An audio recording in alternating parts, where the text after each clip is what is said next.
Hello friends, तो आज के इस वीडियो में हम बिहार एसएससी एग्जाम से संबंधित प्रश्न को लेके आए हैं और ये सारे प्रश्न जीके से संबंधित होंगे, तो आप लोग वीडियो के अंत तक बने रहिएगा। तो चलिए शुरू करते हैं आज के सेशन। पहला प्रश्न है, हिमालय पर्वत श्रृंखला किसका उदाहरण है? ऑप्शन में दे रखा है ज्वालामुखी पर्वत का, अवशिष्ट पर्वत का, ब्लॉक पर्वत का, वलित पर्वत का। तो याद रखिएगा, हिमालय जो है ये वलित पर्वत का उदाहरण है। हिमालय को कई भागों में बांटा गया। वैसे हिमालय चार प्रकार के, ट्रांस हिमालय, महान हिमालय, मध्य हिमालय, शिवालिक हिमालय। फिर जब उसका विभाजन देखिएगा ना, तो नदियों के आधार पर तो आप लोग पढ़े होंगे सिंधु और सतलज के बीच कौन सा हिमालय है। तो याद रखिएगा, सिंधु सतलज के बीच पंजाब हिमालय है।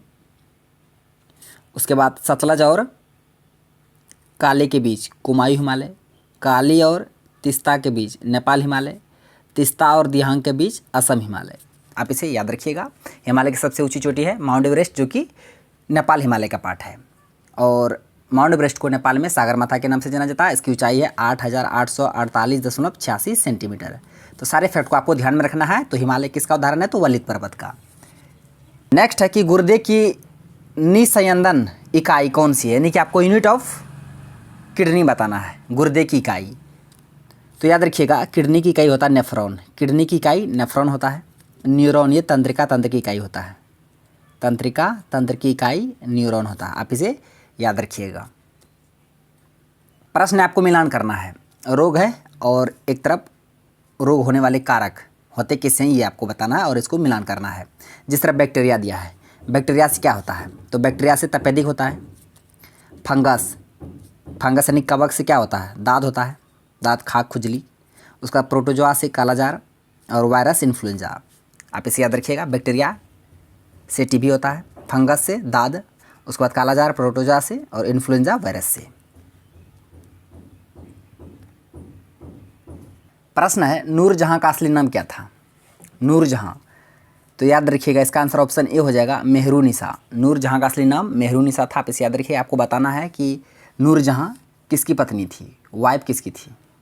कमेंट बॉक्स में इसका आंसर आपको देना है।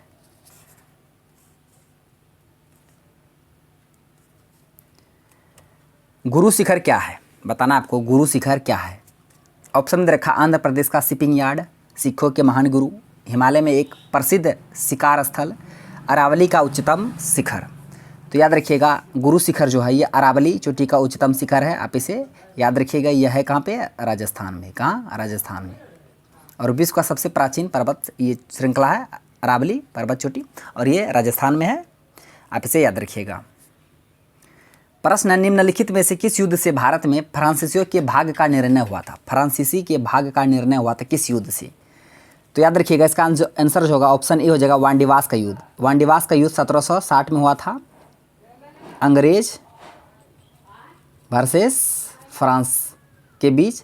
इसमें से फ्रांस का हार हो गया था और यह बहुत ही निर्णायक युद्ध था। उसके बाद फ्रांस का बुरिया बिस्तर यहाँ से सिमटा चले गया था इंडिया से। तो वांडीवास का युद्ध हुआ था 1760 में। आप इसे याद रखिएगा, जो कि फ्रांसीसियों के भाग का निर्णय किया था। यहाँ पे रहेगा कि नहीं रहेगा।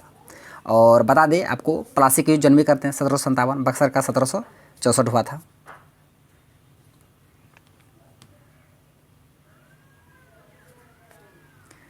प्रश्न है, न्यूरॉन क्या होता है? इससे पहले बताए थे न्यूरॉन, यहाँ पे आपको बताना है। ऑप्शन में दिया ऊर्जा की आधारभूत इकाई, नहीं होगा। रेडियोधर्मिता के दौरान निर्मुक्त कण, ये भी नहीं होगा। न्यूट्रॉन के प्रतिकण, ये भी नहीं होगा। तो याद रखिएगा, न्यूरॉन क्या है? ये तंत्रिका तंत्र की आधारभूत इकाई है न्यूरॉन। वहीं पर अगर नेफ्रॉन रहेगा, नेफ्रॉन इससे पहले प्रश्न आया था, तो नेफ्रॉन किडनी का हो जाएगा। नेफ्रॉन किडनी का इकाई है, न्यूरॉन तंत्रिका तंत्र की इकाई है, जो कि सबसे लंबी कोशिका है हमारे बॉडी की। निम्नलिखित में से कौन सा शिलालेख चालुक्य सम्राट पुलकेशिन द्वितीय से संबंधित है? पुलकेशिन द्वितीय से संबंधित कौन सा शिलालेख है? तो सबको पता होगा, ऐहोल शिलालेख। पुलकेशिन द्वितीय से संबंधित कौन सा शिलालेख है? ऐहोल शिलालेख।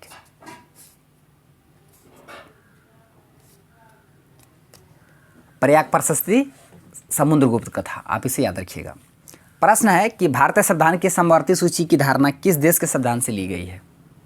समवर्ती सूची, तो याद रखिएगा इसका आंसर ऑप्शन सी हो जाएगा, ऑस्ट्रेलिया। ऑस्ट्रेलिया देश से समवर्ती सूची का प्रावधान लिया गया है। और अवशिष्ट सूची पूछेगा तो अवशिष्ट सूची, तो ये लिया था कनाडा देश से। अवशिष्ट सूची कनाडा, समवर्ती सूची ऑस्ट्रेलिया, संघ और राज्य सूची इंडियन काउंसिल एक्ट 1935 से लिया गया था। आप उसे याद रखिएगा और यहाँ भी याद रखिएगा। इस सूची का प्रावधान 7वीं अनुसूची में है। 7वीं अनुसूची में सूची का प्रावधान है, संघ सूची, राज्य सूची, संवर्धित सूची, बाद में अवशिष्ट सूची को भी जोड़ा गया था। संघ सूची में कानून बनाएगा संघ सरकार, राज्य सूची में राज्य सरकार, और कंकरिंग लिस्ट यानी कि संवर्धित सूची में केंद्र और राज्य दोनों बनाएगा, लेकिन मान्यता केंद्र का होगा, और अवशिष्ट में केवल केंद्र बनाएगा। तो सारे फैक्ट को आपको ध्यान में रखना है। प्रश्न है, तमिलनाडु में सर्वाधिक लोकप्रिय त्यौहार कौन सा है? तमिलनाडु में गुड़ी पड़वा ये महाराष्ट्र का है, पोंगल ये तमिलनाडु का है, तो आंसर ऑप्शन डी होगा। ओणम केरल का है, उसके बाद बिहू असम का है, बिहू असम का है। तो चारों को याद रखिए, गुड़ी पड़वा महाराष्ट्र, पोंगल तमिलनाडु, ओणम केरल, बिहू असम। भारत में मौद्रिक नीति मॉनेटरी पॉलिसी किसके द्वारा बनाई जाती है? याद रखिएगा, एक मौद्रिक नीति होता है, एक राजकोषीय होता है। तो मौद्रिक नीति ये जारी करता है आरबीआई, और राजकोषीय नीति पूछता, राजकोषीय तो ये हो जाता आपका वित्त मंत्रालय। यहाँ मौद्रिक नीति पूछा है, यहाँ पे मौद्रिक नीति पूछा है, मॉनेटरी पॉलिसी, ये हो जाएगा RBI, reserve bank of India. 1934 के एक्ट से इसका स्थापना हुआ था 1 अप्रैल 1935, 1 अप्रैल 1935, और राष्ट्रीयकरण हुआ था 1949, 1949, 1 जनवरी। तो तीनों डेट याद रखिएगा। 1934 का एक्ट था, 1 अप्रैल 1935 में स्थापना हुआ था, और 1 जनवरी 1949 में राष्ट्रीयकरण हुआ था। किसका? तो आरबीआई का। और वर्तमान में शक्तिकांत दास हैं आरबीआई के गवर्नर। भारतीय प्रायद्वीप की सबसे लंबी नदी, तो याद रखिए, प्रायद्वीप भारत की सबसे लंबी नदी है गोदावरी नदी, कुल लंबाई है 1465 किलोमीटर, और इसे विरुद्ध गंगा भी कहा जाता है। गोदावरी नदी को विरुद्ध गंगा भी कहा जाता है, और दक्षिणी गंगा भी कहा जाता है, दक्षिणी गंगा। और दक्षिण भारत की गंगा पूछता तो कावेरी हो जाता है। यहाँ पे दक्षिणी गंगा और विरुद्ध गंगा ये दोनों गोदावरी नदी को कहा जाता है, आप इसे ध्यान में रखिएगा।